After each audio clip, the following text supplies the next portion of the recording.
नमस्कार, मैं हूं कुमार अनिल। बिहार से जुड़ी दो खबरें हैं। दोनों खबरें ऐसी हैं जिसके कारण बिहार के राजनीतिक गलियारे में चिंता की लकीरें देखी जा रही हैं। झुंझलाहट है, नाराजगी है, हलचल तेज हो गई है। तो वो दो खबरें क्या हैं? पहली खबर तो ये है कि केरल के राज्यपाल आरिफ मोहम्मद खान को बिहार का राज्यपाल बनाया गया है। ये ऐसे ऊपर से देखने में तो साधारण खबर लगती है, लेकिन चिंता इस बात के लिए है, जो लोग जानते हैं आरिफ मोहम्मद खान जब तक केरल में रहे, वहाँ की सरकार के साथ राजभवन और सरकार के बीच रोज रोज टकराहट होती रही। तो क्या बिहार में भी अब टकराहट होगी? ये एक चिंता की बात है। दूसरी खबर ये है कि केंद्रीय मंत्री और भाजपा के बड़े नेता गिरिराज सिंह ने एक ऐसी मांग कर दी है जिससे अटकलों का बाजार तेज हो गया है। उन्होंने मांग कर दी है कि नीतीश कुमार को भारत रत्न से सम्मानित किया जाए, भारत रत्न की उपाधि दी जाए। तो इससे सवाल ये खड़ा होता है कि क्या नीतीश कुमार अपने रिटायरमेंट प्लान के लिए तैयार हो रहे हैं? क्या उसकी भूमिका तैयार की जा रही है? तो ये दोनों खबरों पर हम इस वीडियो में बात करेंगे। आइए पहले बात करते हैं केरल के जो राज्यपाल वो बिहार आ रहे हैं, उनका ट्रांसफ़र कर दिया गया है आरिफ मोहम्मद खान। आप जानते हैं कि केरल में वहाँ वामपंथी दलों के नेतृत्व में संयुक्त मोर्चे की सरकार है और वहाँ पर आरिफ मोहम्मद खान ने कभी सरकार को चैन से रहने नहीं दिया।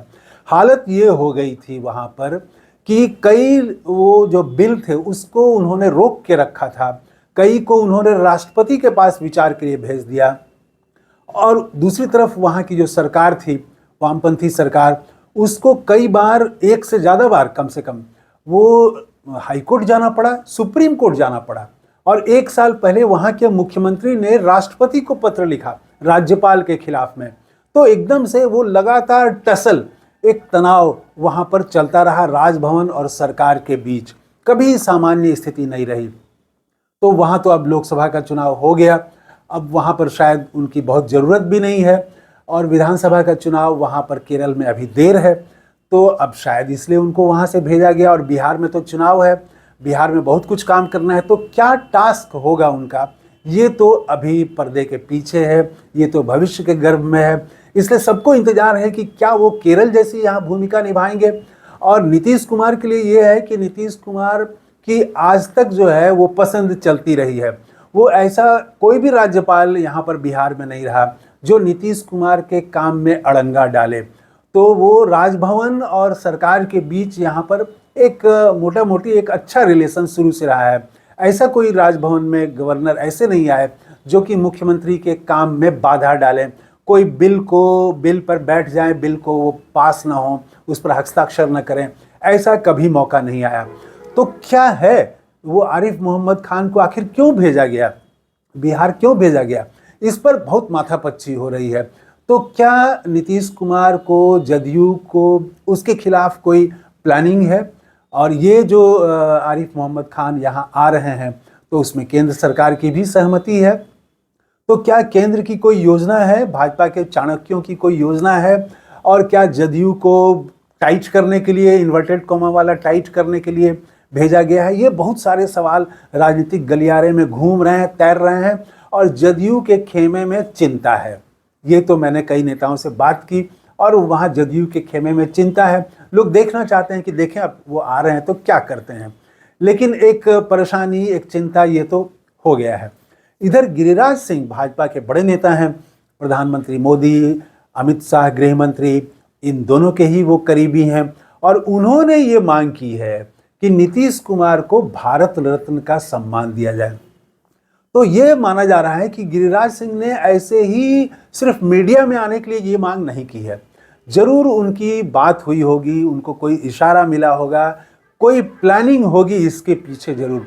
तो क्या कोई रिटायरमेंट प्लान तैयार हो रहा है नीतीश कुमार के लिए? क्योंकि नीतीश कुमार के लिए पहले भी ऐसी बात होती रही है कि वो कहीं का राज्यपाल बनना चाहते हैं या राष्ट्रपति बनना चाहते हैं। तो राष्ट्रपति के चुनाव में तो अभी देर है।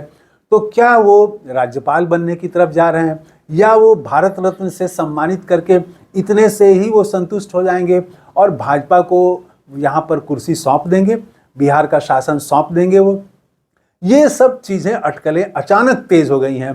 गिरिराज सिंह ने जो ये मांग की है, अपनी ही सरकार से मांग की है, तो अपनी सरकार को फजीहत में डालने के लिए, झूठ मूठ का कोई भ्रम पैदा करने के लिए तो वो नहीं करेंगे। वो केंद्रीय मंत्री हैं तो उनकी बात पर भरोसा किया जाना चाहिए। तो उन्होंने जो कहा है उस बात में जरूर गंभीरता होगी, जरूर दम होगी उस बात में। तो क्या नीतीश कुमार अब रिटायरमेंट लेने वाले हैं? वैसे भी उनकी तबीयत ठीक नहीं है, वो अब जनसभाओं को संबोधित नहीं कर रहे हैं, प्रेस से वो बात नहीं कर रहे हैं, बहुत बोल नहीं पा रहे हैं। तो वैसे भी तरह तरह की चर्चा हो रही है, लेकिन 2025 तक ये माना जा रहा है कि उनके चेहरे पर ही चुनाव लड़ा जाएगा और चुनाव के बाद फिर क्या होगा ये तो कहा नहीं जा सकता है। हालांकि इधर लगातार एक हफ्ते में कई बार भाजपा के नेता और जदयू के नेता ये बार बार दावा कर रहे हैं कि नीतीश कुमार के नेतृत्व में ही चुनाव लड़ेंगे 2025 का। तो ये तो ठीक है, लेकिन वो ये इसी बीच रिटायरमेंट प्लान से जुड़ी खबर आ गई कि वो उनको भारत रत्न दिया जाए। तो भारत रत्न तो आम तौर से रिटायरमेंट के बाद दिया जाता है। कोई जब आदमी जो सक्रिय राजनीति से या सामाजिक क्षेत्र में है या जिस भी क्षेत्र में है, खेल में है, संस्कृति में है, कला में है, तो जहाँ भी हैं वो जब वो सक्रियता उनकी खत्म हो जाती है तब उनको आमतौर से दिया जाता है, या बहुतों को मरणोपरांत भी दिया गया है। तो बीच में ही मुख्यमंत्री रहते हुए ये चर्चा छिड़ने मांग करने की क्या वजह है, इसको लेके तरह तरह की चर्चा चल रही है। दूसरी बात ये कि इस अटकल का आधार भी एक ये है कि पहले भारत रत्न देने में भारत सरकार बहुत कंजूसी करती थी, लेकिन जब से नरेंद्र मोदी जी की सरकार आई है तब से भारत रत्न बहुत उदारता पूर्वक दिया जा रहा है और अब तात्कालिक राजनीतिक लाभ के लिए भी दिया जा रहा है, ये भी कहा जा रहा है। जैसे उत्तर प्रदेश में आप देखें कि वहाँ पर चरण सिंह के पोते जयंत सिंह वो बड़ा खुश हुए और उन्होंने कहा कि दिल खुश कर दिया। और प्रधानमंत्री नरेंद्र मोदी ने जब घोषणा की और उनको सम्मान मिला चरण सिंह को भारत रत्न का, तो उसके पहले ही उन्होंने कहा था कि दिल खुश कर दिया, जबकि वो किसानों के लिए लाठी भी खा चुके थे, बहुत कुछ बोल रहे थे, लेकिन वो अचानक उन्होंने पाला बदल दिया, इंडिया गठबंधन से नाता तोड़ दिया और एनडीए में शामिल हो गए। तो क्या यहाँ बिहार में भी कुछ इसी तरह का खेल होने वाला है कि भारत रत्न दे के और वो जदयू का एक हिस्से को या बड़े हिस्से को या पूरी पार्टी को क्या होगा? लेकिन अटकलों का बाजार, तरह तरह की बातें हो रही हैं।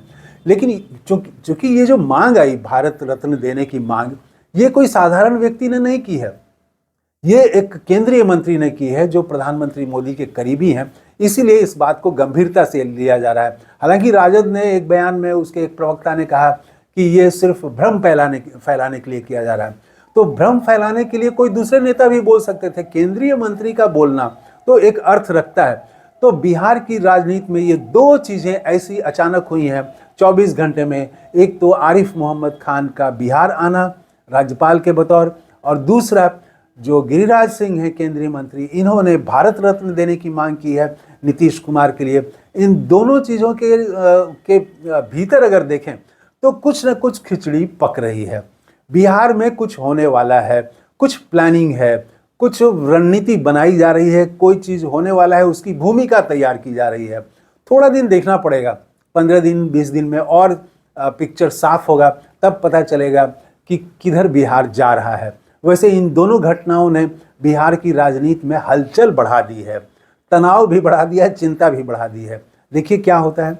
आपको क्या लगता है? इन दोनों घटनाओं को जोड़ के भी देख रहे हैं कई लोग।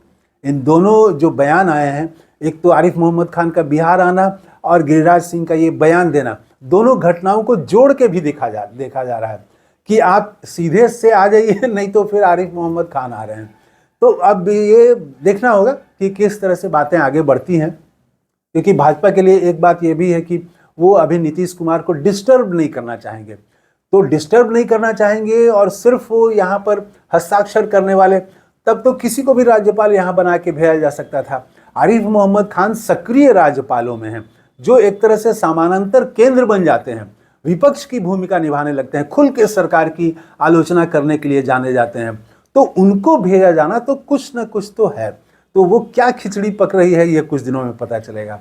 आप भी अपनी प्रतिक्रिया बताइएगा, कैसा लगा वीडियो कमेंट करके बताइएगा। थैंक यू, धन्यवाद, जय हिंद।